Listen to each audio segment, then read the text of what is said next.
আপনার বাড়ি এখানে বললেন, মানে বাড়িতে যান না? তাও বলে দিচ্ছি আমার দোকান কোথায়। এখন দাদার বাবার আছে তো হচ্ছে বাটার সামনে। আচ্ছা আচ্ছা। মহামায়া বাসনদার। তো বাড়িতে কি যেতে দেয় না নাকি? না, আমার মা বলেছিল অসীমকে পেটে ধরেছি, তোকে ধরিনি। এই আগে আমি যেতাম। আর আপনার পায়ে কি হয়েছে দেখি বলেন? এই পায়ে রড ভরা আছে, এই পায়ে একটা, এই পায়ে তিনটে। এসব সবই দেখা যায়, চাঁদি ফাঁদি সবই দেখা যায়। মানে আমার এলআইসি টাকা দিয়ে আমি সব কিছু করে দিই।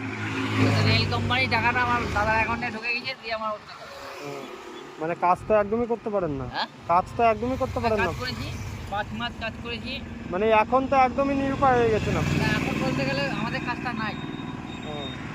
আর আমি পাড়ায় করতাম আমার বন্ধুর কাছে।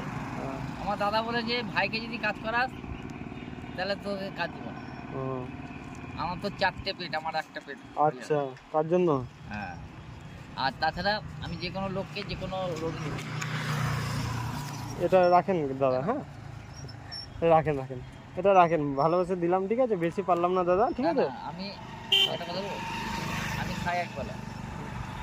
আমাদের খাপাবা মন্দিরটাই দেখো, তাই বাবা ভোলানাথ তো বলেছি আমি 3 বার খেতে পারবো, তুমি আমাকে একবার খাওয়াবা, 3 বার খেতে। আমাদের স্বপ্নে তাই বলে। আর এই রাস্তার পাশেই শুয়ে পড়েন? হ্যাঁ, ওই পাশেই শুয়ে পড়েন? হ্যাঁ, ওটাতে উঠে ওখানে শুয়ে পড়ি। আচ্ছা।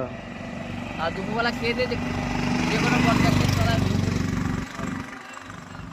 মানে একটা কুকুরকে যদি বলি তাও সারা দেয়, কিন্তু দুপুরে জাত কিন্তু সারা দেয় না। মানে বাড়ির লোকে একদমই দেখে না? না, ওই কেস করা হওয়ার পর আমি আর বাড়িতে যাই না।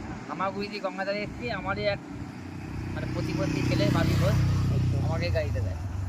তখন বলেছে তোকে আধার কার্ড ভোটের ছবি দিতে হবে। আমি কিচ্ছু দিতে হবে না, কারণ বাড়ির লোক আমাকে দেবে না।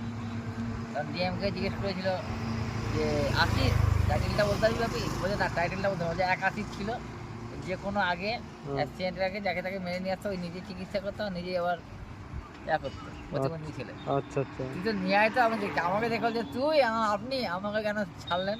ওই তোর দাদা বংশই দিয়ে নিয়ে গেল যে আমাদের ভাইকে আমরা দেবো। তখন তো আমি জানি না যে আমার রেল কোম্পানির টাকাটা দাদার অ্যাকাউন্টে দেবো। আমি পেয়েছিলাম 12 লাখ টাকা। এবার যা সুদ পায় এখন, আমার যদি কারখানার দোকান যদি না চলে, ওরা বসে খেলে পড়ে যাবে। কেন বছরে 90,000 টাকা সুদ দেয়। আপনি? আমি পাই না, ওরা পায়, কিন্তু কেউ দেখে না এখন? না, দেখে না তো, কারণ আমি একটা বছর নারায়ণপুরে ছিলাম। 8 মাস আমি কথা বলতে পারি না, জিপটা মুখটা উল্টে গিয়েছিল। দাঁত ভাঙিনি, মারি ফোনে চলে এসেছে। এটা হয়েছিল ব্যারাকপুরে স্টেশনে, লালগোলা থেকে। আপনার আমার কথা সত্যি যদি না হয়, ব্যারাকপুর স্টেশনে গিয়ে আমার ছবি নিয়ে গিয়ে নারায়ণপুরে আমার ছবি আছে, আমার ওই ডাক্তার দিয়ে ভালো করে আমার শরীর